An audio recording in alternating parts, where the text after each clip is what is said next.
Good, people are joining, so that means this is working. Because I am again on 2 devices, so hopefully you can hear me. I think. Yes? Can you hear me?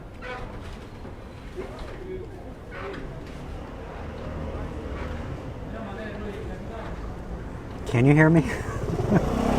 I see some thumbs up, but I don't see if you can actually hear me. You can hear me, good.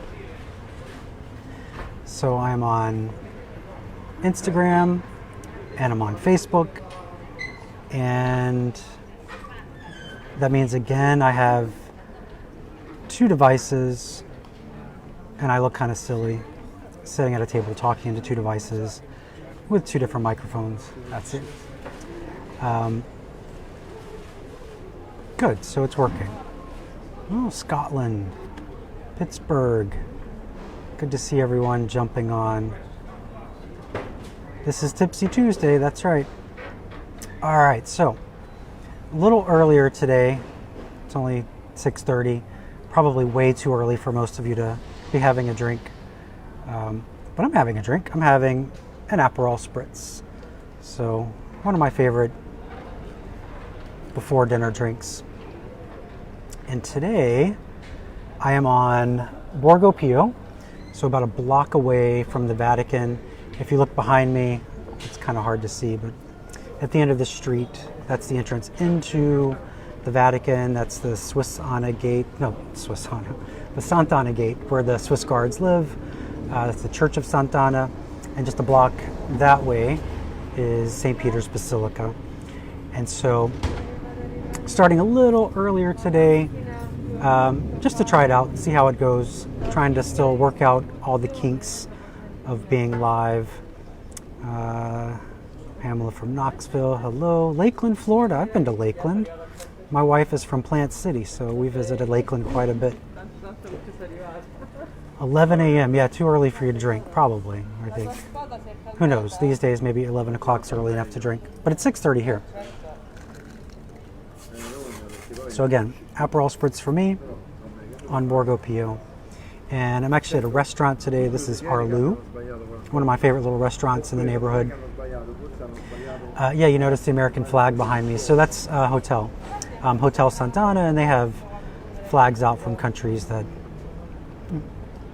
they like, I guess. There's an Italian flag, the EU flag, and the American flag. This restaurant, as I mentioned, it's on Borgo Pio, right by the Vatican. So it's a really touristic area. Behind me, if you can see, I know the sun is kind of messing up the camera there, but behind me there's like 4 very touristy restaurants, and you can always tell a touristy restaurant because there's usually people outside trying to get you to come in. And what I usually tell people is a good tip is that if people are begging you to come in, there's usually a reason. It's not that good of a place. Arlu, though, is not really a touristy place. It's a place popular with Italians. It's not uncommon to see maybe a bishop or a cardinal here. But they do kind of suffer from being right by all the touristy places. But it's a great restaurant. It's really small. I think the inside holds maybe 18, 20 people, so a very intimate setting. And the food is really good, and the presentation is amazing. And the family that runs it, they're great. So it's husband and wife and his 2 daughters. So it's my favorite type of restaurant, and so that's why I thought I would come here today, just close to home. Again, the name of the restaurant is Arlu. I see people asking. Arlu. So anytime you come to Rome, you should definitely check this place out. So for those that are just joining you, today's drink is the Apparel Spritz. It's a very traditional before dinner drink here in Rome. It contains an alcohol called Aperol, which has a rhubarb base. You can actually get that in the States, so most liquor stores will carry Aperol. And then it has Prosecco and a splash of water, and usually a slice of orange. This has lemon in it, I think. It's my favorite before dinner drink. So today I want to talk about the process. So I like to share stories. Everybody likes to hear the stories. But it's also good to see like how people got where they are and where they're going. And so I thought today I would talk a little bit about how I got here, because I know there's a lot of people that want to get somewhere. Maybe they're trying to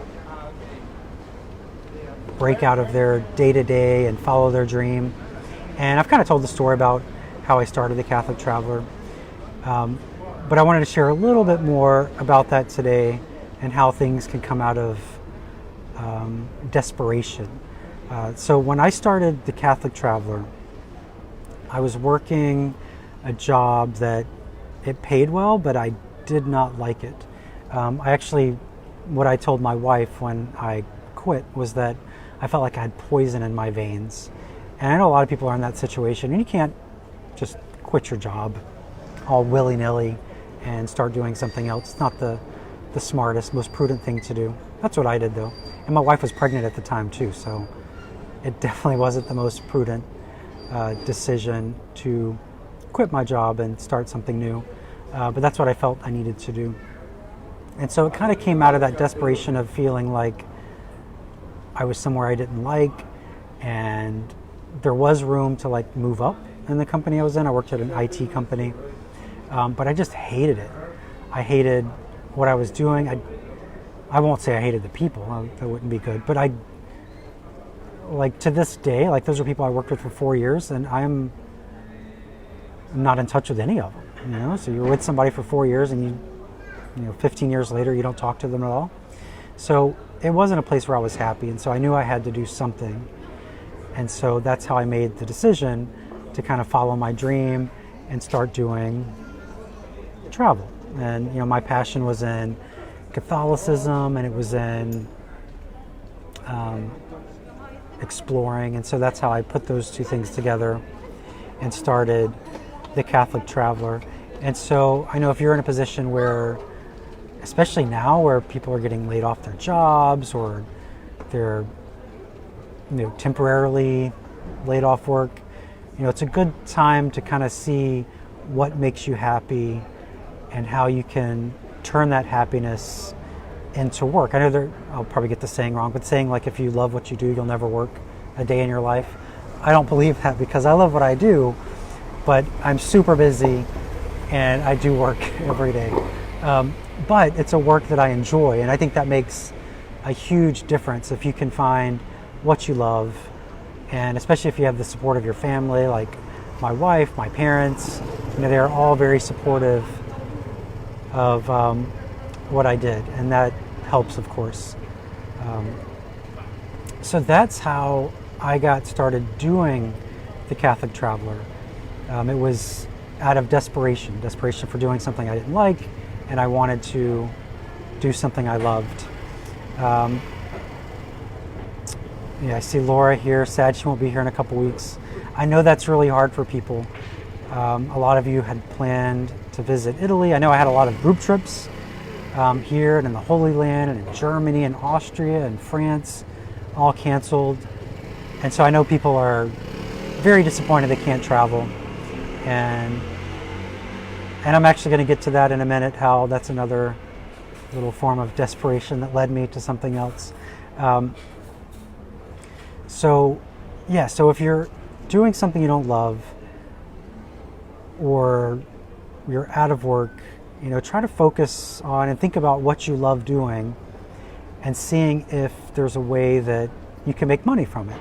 And it doesn't have to be travel, of course. It could be anything. Like if you like to cook, maybe you could start offering cooking classes for people. Or if you have a passion about a TV show, you could start a blog about the TV show, or doing live videos where you talk about the TV show. It could be anything, just where you can do something you love, and then maybe something like money will follow.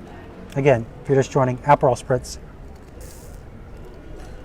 my favorite before dinner drink.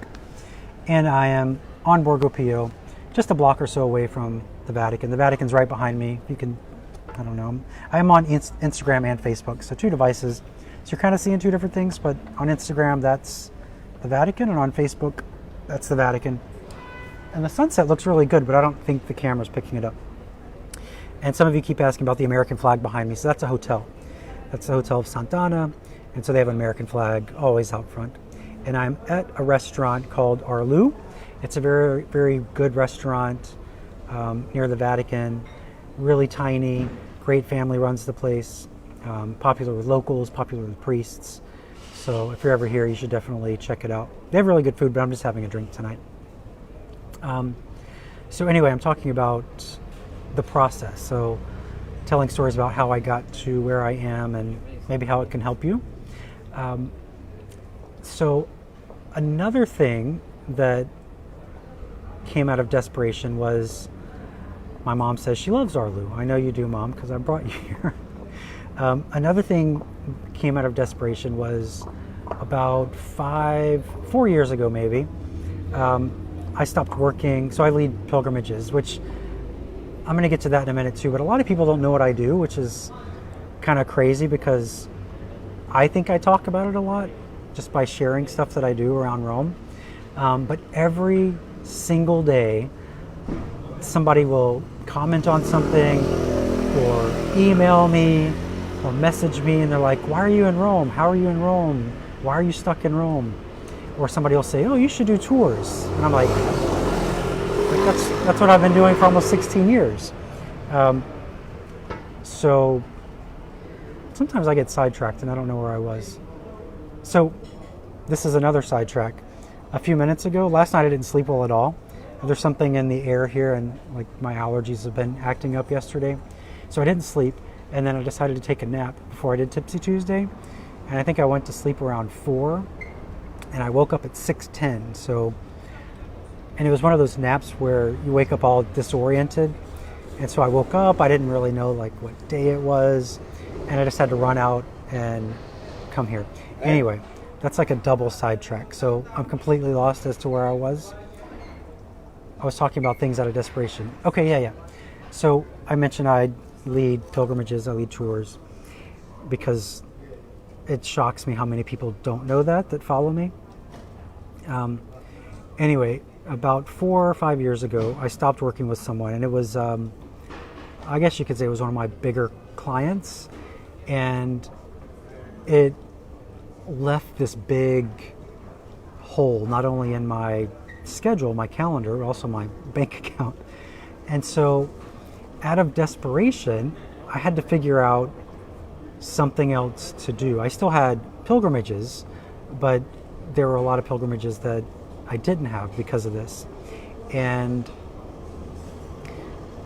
it just kind of came to me one day, like people would email me all the time and ask for tips about Rome. Like, I'm coming to Rome, should I see somebody's asking, were they joking about not knowing? No, people are not joking. There are seriously people that follow me and have no idea why I'm here.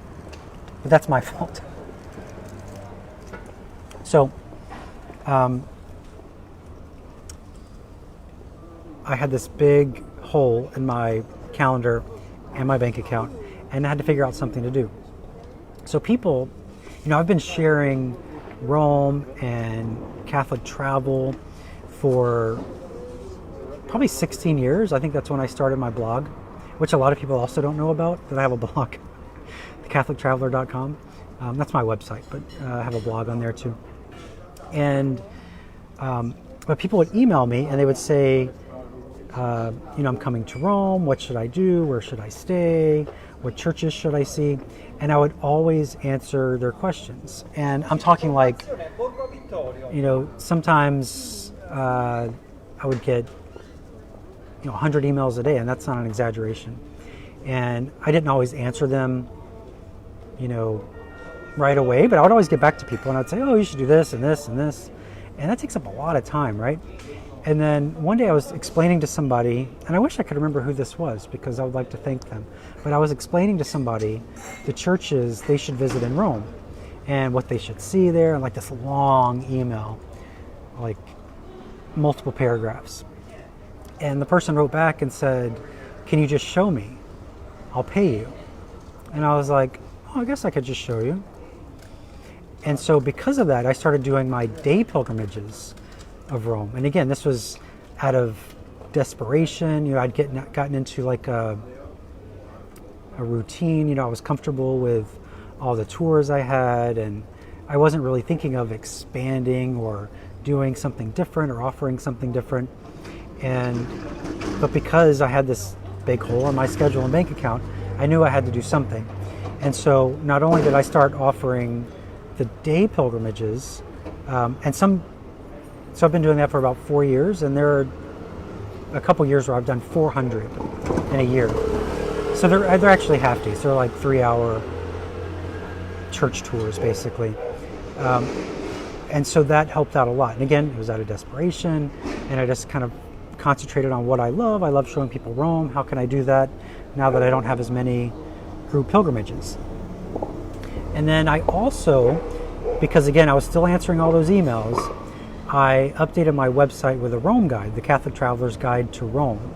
And it doesn't go into detail on all the churches, but it gives detail on how to see the Pope, how to, my favorite restaurants, places to stay. So kind of like a general guide to Rome, but from the Catholic perspective, because I am the Catholic traveler after all. And that really helped with my workload from answering emails, because pretty much every question that people would contact me about and ask me about, it was on my website.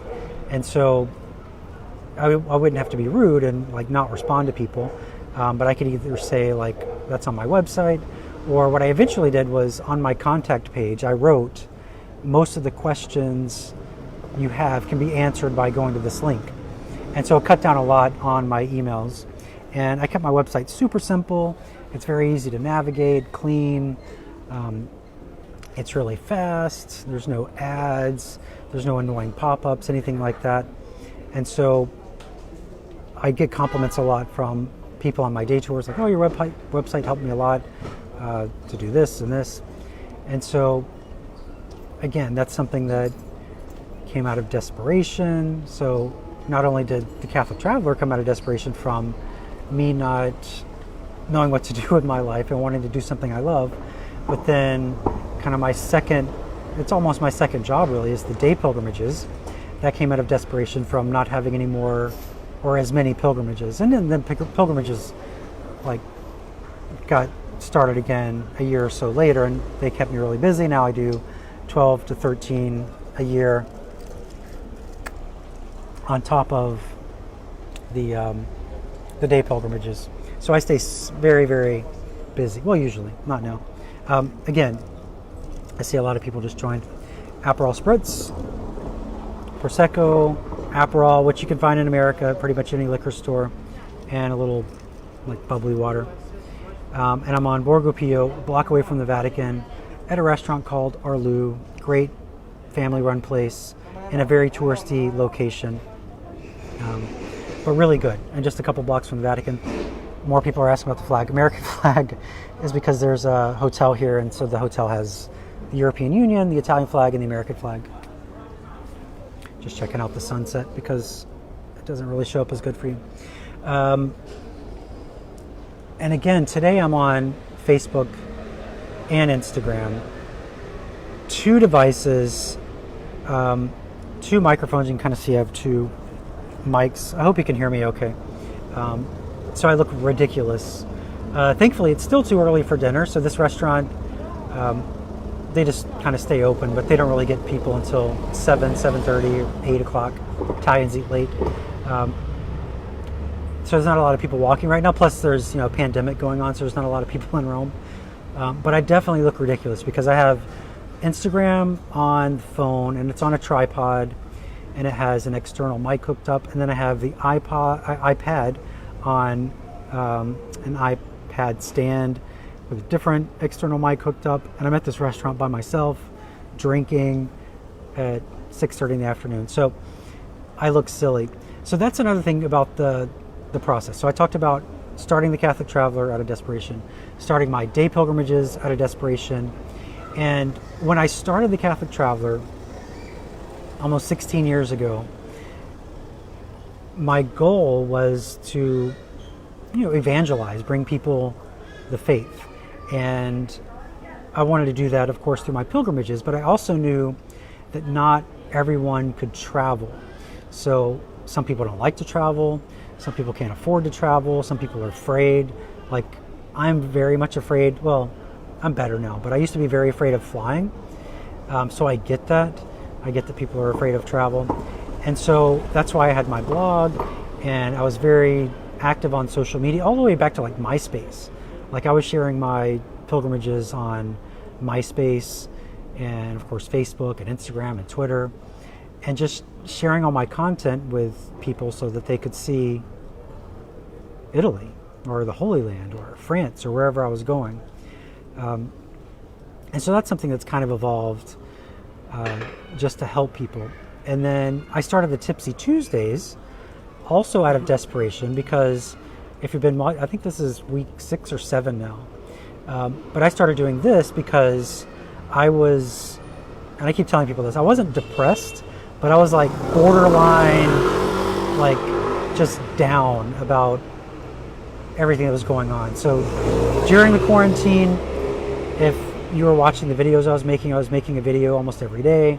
I was very upbeat. I was very positive. This is when, Rome was going through its lockdown, and I felt good about that. Like, I was helping people in America see what was going on here because it was coming for you, and in other parts of the world, Canada and all that. But I was very upbeat, and I loved making those videos and sharing that.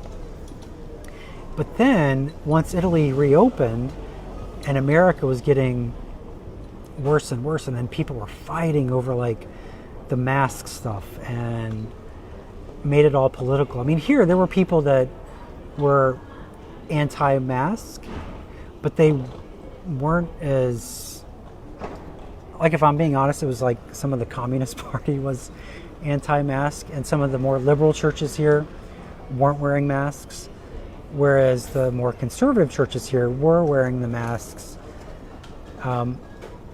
But again, it wasn't like as big politically, right? And so when that was happening in America, it was painful to watch because I was hopeful that things were going to get better. And I was one of the people that was saying that soon, like, I only canceled my spring pilgrimages, my winter and spring. And I knew like summer and fall was going to be better.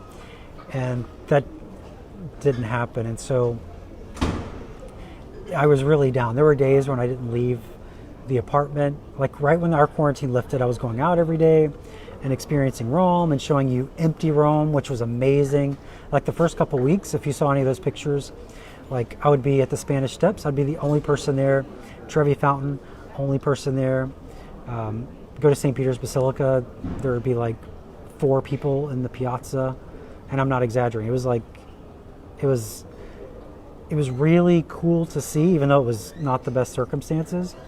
But after a week or 2 of that, it was like, Rome was really made for people, and not just because I work in tourism, but because it's just kind of depressing. And then seeing all the stuff that was going on in the States and other parts of the world, it was disheartening.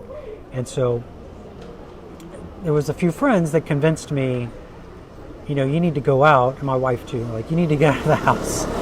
And so I started going out again, and I started doing my morning walks and showing you Rome in the morning light. And then, even though it's social media and you comment on stuff, and it wasn't the same connection, so I wanted to do something more live and interactive. So that's why I started doing the Tipsy Tuesdays, really just as a way that I could talk at you and answer your questions and feel like we were together, because I thrive on the people. I was talking to my friend Sarah Murdoch. I don't know if some of you saw, she did a live today. She used to work for Rick Steves. She writes his guidebooks for Italy, but she does kind of her own thing too, and she's here in Rome. And we were talking, and she was asking me, like, if I would at some point expand and have somebody else lead my tours so that I could do more but not lead them, kind of like they'd be Catholic travel. Like, she wasn't asking for her, we were just talking. And I've mentioned this to people before, that would be really hard for me, because I really like the connection with the people. Like on most of my day pilgrimages, they're 3 hours, or I do one that's 6 hours. Most of the time we end up going to lunch or dinner. And so it's not like, and nothing against like most like real tour guides who show you the Colosseum and then they go home or whatever, they do another tour. Nothing against that, because that's work. But for me, it's about the people and connecting with the people. And so that's something I've really missed, is that connection. So that's why I wanted to do more live events. And so I was telling her that while it would be good for me to have like somebody I could trust to help out with things, it would be hard. It would be hard for me to let go of the people side of things. Anyway, again, sidetracked. It's very easy for me to do. Desperation, day tours, the lives. Oh yeah, so getting out of the house, sharing more, it helped me get out. I saw someone ask if Italy's getting worse. So, usually I start these with a little virus update. So Europe is having, I wouldn't say it's a second wave, but there's definitely been an increase. So Italy's had an increase. I didn't look at the numbers today, but over the last couple weeks, as people return from vacation, so Italy is open to most everyone within Europe with no restrictions. Still closed to like America, South America, most other countries. Italians can go to other countries within Europe. But as they're returning from their vacations, there's been an uptick in cases, and it hasn't been as bad. And I think that's kind of the same most places. Like, they know more how to deal with the virus. Maybe it's mutated a bit. It's not as severe. I know it's still bad some places, but we haven't had as many hospitalizations, as many deaths. But we've gone from, 100 or 200 a day new cases to some days we have about 1,000. There's no threat of lockdown right now, unless there's some news that I didn't read today. But there's no threat of lockdown or anything like that. Italy did a good job in containing, and I know not everyone agrees with how they did it, but they shut down the whole country. But not only the whole country, but every region. So if you could imagine, for those of you in the States, if Georgia didn't allow people from Alabama, or California didn't allow people from Arizona, every region was locked down. And then even within those regions, I live on this street, Borgo Pio, I couldn't go 200 meters from here. So they locked down neighborhoods, and we had to have a form that we printed out, filled out, handwritten, I'm going here, I live here, I left at this time. So it was very intense, but it definitely contained, because it was never bad in Rome. A lot of people think Italy, they think of Rome.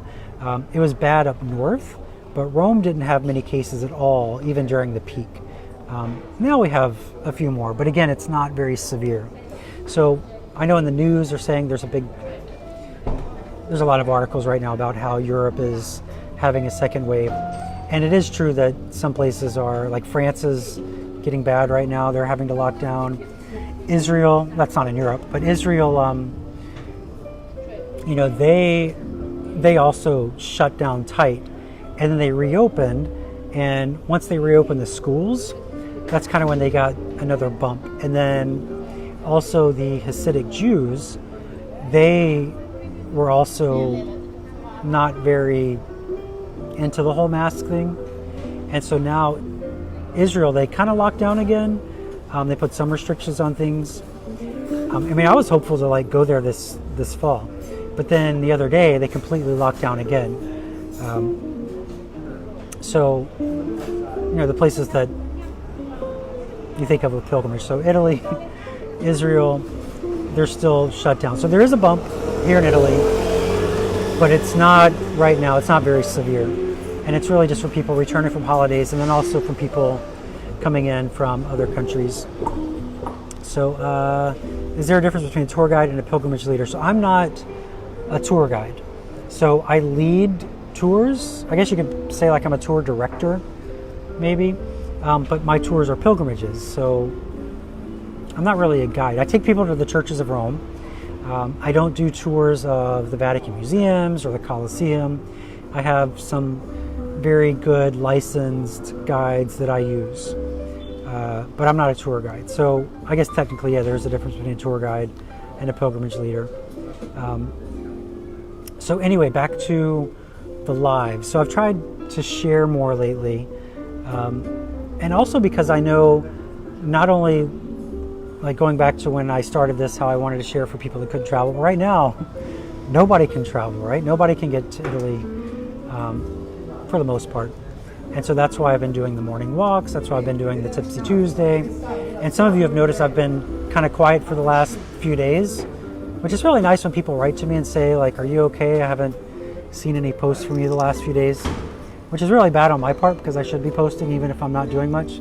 But I've been working at home, just like planning some things. Which brings me to the next desperation thing. So, as you know, I lead pilgrimages, I lead tours, and it's not like my side hustle. That's my job. That's been my job. That's all I've done for almost 16 years. And so, this year was supposed to be a really good year. I had 13 pilgrimages planned. I had a ton of my day pilgrimages, and all that's canceled. There's nothing now. And so I've been trying to figure out ways to do more virtual stuff. And, you know, for me, because I consider this a way to evangelize, it's always just been free, and it's always going to be free. Like, I'll start with that.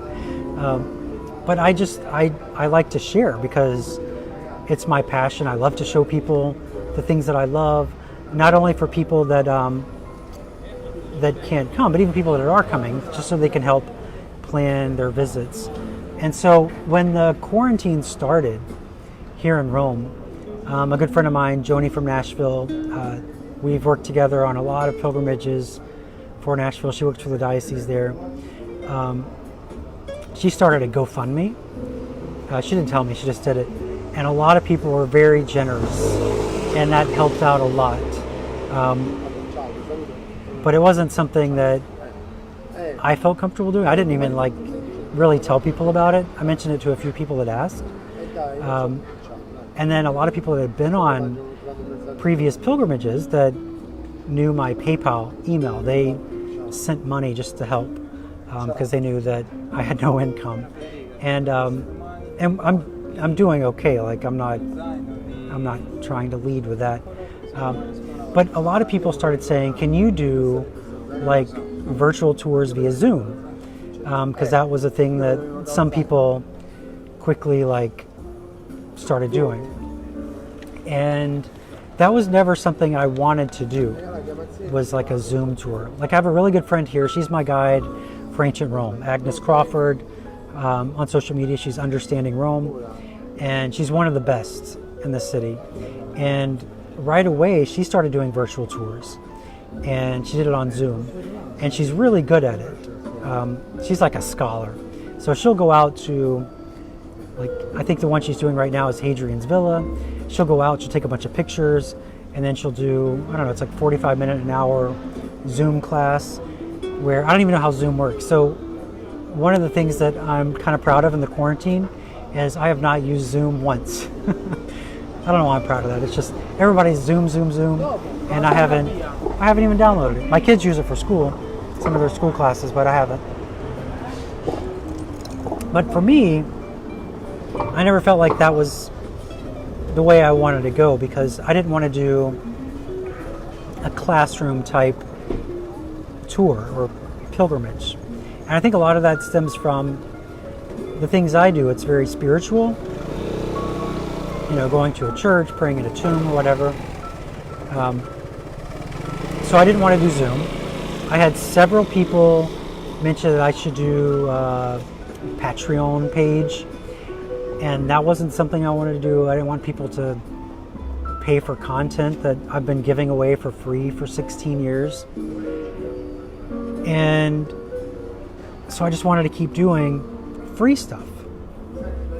Well, I finally caved and I started a Patreon page. You can find that from my website at The Catholic Traveler, or you go to Patreon/The Catholic Traveler. But again, I didn't want to charge for stuff that I already give away. And so what I've been thinking about for the last week or 2 weeks is, how can I provide more content to those that are unable to travel, still for free, but also try to have that be a source of income for people that might be able to support that. And so I've been kind of working at a plan where I can do maybe more live events, where last week I did my Tipsy Tuesday and I had an after party where I had a second drink. And there were more people for the after party than there were for the first. So maybe that was just the timing, because once you go live again, it notifies everybody. And so anyway, that's something that I'm going to start trying to do, is not only offer more free content, but also maybe more after parties and more exclusives, and just to see how it goes. So these last 2 months where I've been doing the lives and the walks, it's all been kind of an experiment to see what people like, what resonates well, what you get the most out of. So I'd love like your feedback. I mean, I think everybody loves the walks and people seem to like the Tipsy Tuesdays too. But I want to provide more of that for you. But I've been working out a way to like also maybe start doing church tours, live church tours, because that's something I would enjoy more than a Zoom, where I can actually take you into the church and show you around. And that will be kind of hit or miss. I'm going to have to experiment with that because, the churches in Rome, they're big marble buildings. And so sometimes the cell service isn't that great. So I'm going to have to experiment how good that will work. And we'll see how it goes. But, my passion is showing people Rome. And while I post pictures on Instagram, I post pictures on Facebook, I'm now trying to do YouTube. So that's kind of funny, YouTube. So I've had my YouTube channel for at least 12 years. I don't know how long exactly. At least 12 years. But I've never used it. I would post my videos and then embed them on my website. And so I had like 20 followers or something. And then I realized that, as I'm doing these lives and my Instagram stories. So I love my Instagram stories that also cross-post to Facebook. But some of my best content is on Instagram stories, and then they're gone after 24 hours. I mean, I could save them in like the highlights, but I've been thinking, like, it really frustrates me how some of the best work that I do, social media wise, isn't permanent. It is also not searchable. And so I wanted to post more to YouTube, where you can look up something like the Bells of St. Peter's, and then my Bells of St. Peter's will be on the top of the search like it is now. And then my lives, if I do a live on Instagram, so today again, Instagram and Facebook, if I do one on Instagram, I have all your comments here, which I can scroll through and I can answer your questions. But then when it's over and I post it, it doesn't save your comments. And so I miss out on that. Other people miss out on that. And then when I'm on Facebook, if I share it there, it saves the comments. And it's, I have people that are on Instagram, and when I say I'm going to go live on Facebook, they're like, oh, I don't use Facebook. And when I go live on Instagram, people say, I don't use Instagram. But everybody's on YouTube, right? Like, everybody has YouTube, and it's just there. It's not, you don't have to have an account to watch a video. So I'm going to try to start doing more stuff on YouTube. And There are services that I can pay a premium for, where I can stream to both Facebook and YouTube at the same time, but that doesn't include Instagram. And like, I love my people on Instagram, I love my people on Facebook, and so I'm trying to figure out a way to please everyone. Because, you know, you have to meet people where they are, right? And this is kind of the new evangelization, social media, and so I want to be able to share stuff with people where they are. And so expect over the next couple weeks, you know, I might do a live on Facebook, and I might do the same thing on Instagram, just to kind of see what works best. And then the other thing, Instagram, it's vertical video. You know, Facebook you can do horizontal or vertical, and YouTube looks best horizontal.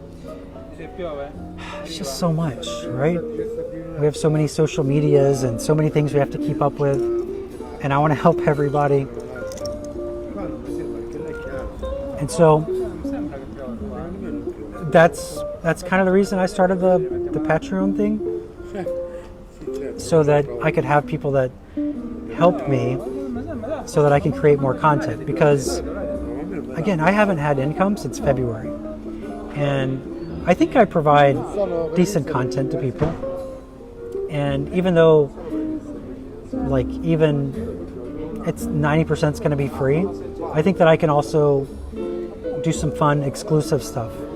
And it's all an experiment. It's all out of, you know, the desperation type thing where things are going, because I know that you want to see these places.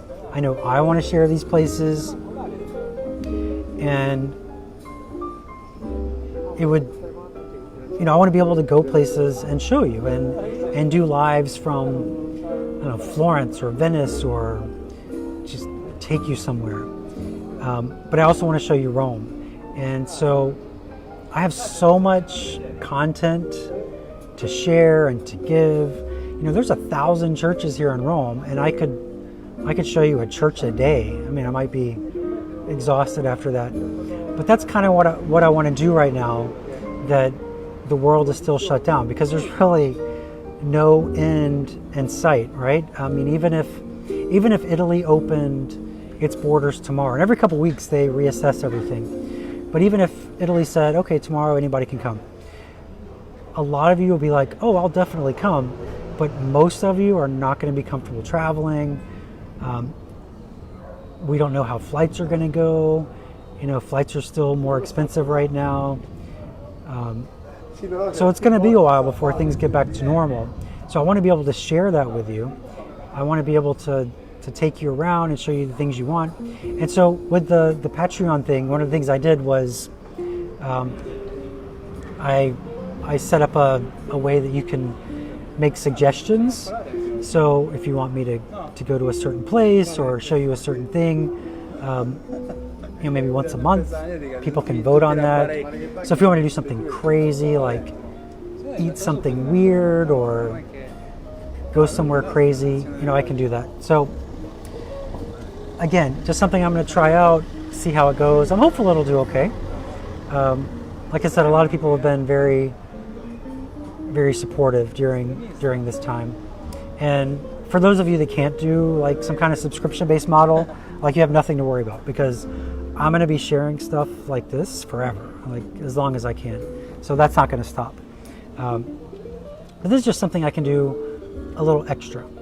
And so I'm going to do that. So right now, I'm going to mention where I am again. So again, Apparel Spritz. It's pretty watered down now because the ice melted. So it's mostly water. And I'm at Arlu, great restaurant on Borgo Pio, right by the Vatican. And what else? Yeah, so this live has been about things that come from desperation. So when we're in a job we don't like, or unemployed, like so many people are right now, how to focus on stuff that you love and flip it or turn it around and find a way to make that your job or your career. And that's how I started the Catholic Traveler. I was working a job I didn't like, and so I said this at the beginning too. but I quit my job. My wife was pregnant. It was a nice, well-paying job. Wasn't the most responsible thing, but I focused on what I love. This music is not live. This is a speaker at the restaurant. And then my day pilgrimages of Rome, that came out of not working with one of my biggest, seems weird saying client, but, and so I didn't have any work for a while. And so I started doing the day pilgrimages, and now focusing more on live content and I guess more premium content. So a way for you to help. And so I've been updating my site a lot this last week. I've tweaked it a lot. If you've been to my site recently, like I update my website all the time. That was one of my previous careers, was web design, and so I'm always tweaking. So if you go there now, thecatholictraveler.com, if you've been there recently, you might need to force refresh just to get the new CSS. Is the restaurant owner behind me on the phone. Oh, people keep asking about the flag. Yes, I'm in Italy. This hotel has an American flag out front. Anyway, so thecatholictraveler.com, you might have to refresh, but I've just been updating it more with blog posts too. So I do have a blog on my site. That's actually what my website started as, was a blog. And I got frustrated in that so much of my content was on social media. This was a few years ago, actually. And so I started sharing more on the blog part of my website, because that's mine. I own it, and it's searchable. Like if I posted this amazing video on Facebook Live and you went to Google and you searched for, I don't know, lightning storm in Rome, it wouldn't show up. But if it was on my website, it would. So I've been updating my website with that. And I've also updated my support page. So I've had, kind of over the last couple months, I've had a page on my website for support. So if somebody wanted to help me out a little bit financially, and that's been a big help. But now it links also to my Patreon page. And so I'm hopeful that will be good. I think it'll be fun. So my top level, and it's a little more pricey. I'm not expecting a lot of people there, but it's for a gift that you would get from me as a couple, twice a year, a care package from Rome. And I think that would be really nice for people. And it might be like articles that are, from places I've traveled, like a rosary from the Holy Land, touch the tomb of Christ, or medals dipped in the healing waters of Lourdes, or maybe coffee from my favorite cafe, or something like that. Just something to have fun with. Amy's asking, is Abruzzi open? Yes, Abruzzi is open. Carlo is not back. So a lot of the restaurants here, there's not a lot of people, and so they haven't, while they're reopened, they don't have a full staff. So Carlo is still unemployed right now. I'm going to go through some of these comments because we're already almost an hour. I thought this would be a short one today. You would love the virtual church tours. I think that'll be fun, the virtual church tours, especially if I can do them live. So I'm going to have to find a time that works, because that's the thing about Rome, is that, we're 6 hours ahead of the Eastern time zone. And so the churches in Rome are closed from usually till about 4 o'clock. So they're open 4 to 7 p.m. And so if I do a church tour, it'd have to be early morning if I want to have, people commenting and asking questions. But I think it'll be fun. So I'm going to try that maybe this week. Maybe this week I'll do it.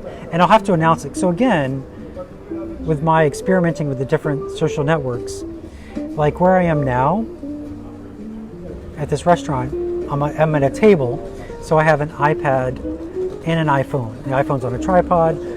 There's 2 microphones on me, if you can see those, so you have like better audio. I can't do that in a church. I can't walk around with an iPad and a phone. I have thought about like 2 iPhones. Like I could do that, like walking around with 2 iPhones. So I have to figure out what works best, and I might do both. Like I could, because I have different audiences, and that's something too I've noticed, where when I do a live on Instagram over like the next few days with people watching it after the fact, I have 3 times as many followers on Facebook, but I get more views on Instagram. And so I really just need to figure out what works best for everyone. But because I like to please everyone, I try to do everything everywhere. So it is possible I could do like a 30-minute church tour in a church on Instagram, and then immediately switch over to Facebook and do the same thing. But then that's more of my time. So, like I said, experimenting with stuff to see what works, see what's best for you, see what works for me, and see how we can do this. But yeah, I think the church tours will work. So I think I'll try to plan for that sometime this week and see how that goes. I'm scrolling through comments here because, again, we're almost at an hour and the Instagram feed just shuts down at an hour, and then I lose it. I have a question. Are you from the States? Sí. States? Do you have an international charger by chance? No. A phone charger? No, I don't have anything. Sorry. No, sorry. Thank you. Appreciate it. Somebody needs to charge their phone.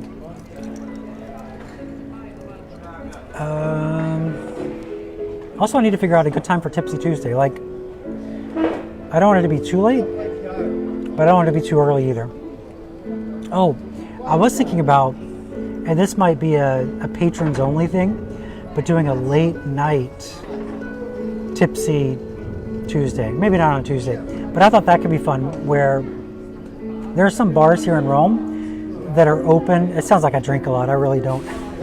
But there are some bars here that are open until 4 a.m. And so I thought, oh, maybe one night I could go out at like 3, which would be ridiculous, like for me to have a drink at 3 in the morning, like after sleeping. But that could be fun for people back in the States to like kind of be on the same drinking time. Again, looking through comments. People keep saying they missed the travel. Yes, we do need people. All right. Yes, this is Santana behind me. I've never stayed here. I know some people that stay here. I've never stayed at this hotel. All right, I'm looking to see if there's any questions. I just see like a lot of thumbs up and 100s. Oh, have I ever opened the Vatican tour? I have. And that's something I do for some of my groups. So I like to do once a year an off the beaten path pilgrimage, and we open the Vatican. So at 6 a.m. you accompany the guy that has the keys, and it's amazing because obviously there's nobody there. If you've ever been to the Vatican museums, most of the time it's a miserable experience because, well, not now, there's like nobody here, but in the high season, 30,000 people a day going through there, and it's just miserable. And so they open the Vatican. I started doing that last year. And so we go in with the keys. There's only a maximum of 20 people, all my people. So I do smaller groups. It's all us. And we actually get to take the keys, unlock the doors, turn on the lights. So like somebody actually gets to flip the switch for the Sistine Chapel. So that's awesome. What else? Have I written a book? Nope. But that's something I've been working on.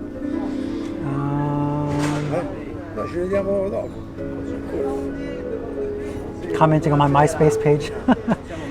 Yeah, so I did mention that I started sharing this Rome like back in the MySpace days. Go to Trutone. I can do that. Heard about me from Jen Fulweiler. Yeah, she helped me out. She's mentioned me a few times on her show.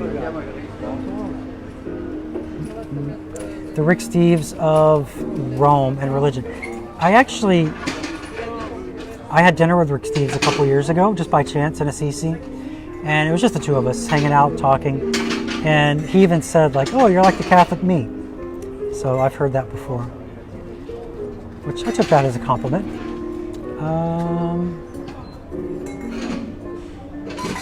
All right, the Instagram thing's about to.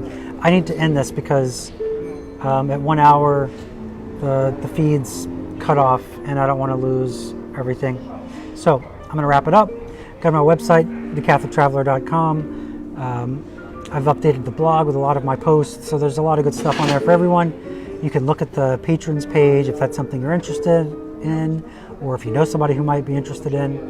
I'm going to start sharing more live content, and And I will post, of course, like today at this time I'm going to be on Instagram Live or on Facebook Live, so that you can know and you can plan ahead. So I want to give you time that you can do that, especially if it's like a live, I think, that's interactive where you can ask questions.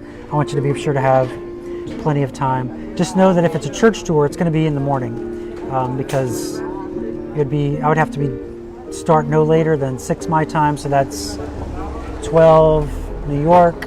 What is that? 9 a.m. California. But I'm going to keep experimenting, see what works, and I think it's going to be great. So I'm looking forward to it and hope to share with everything with you. So, wow, a lot of people have already started doing the patrons thing.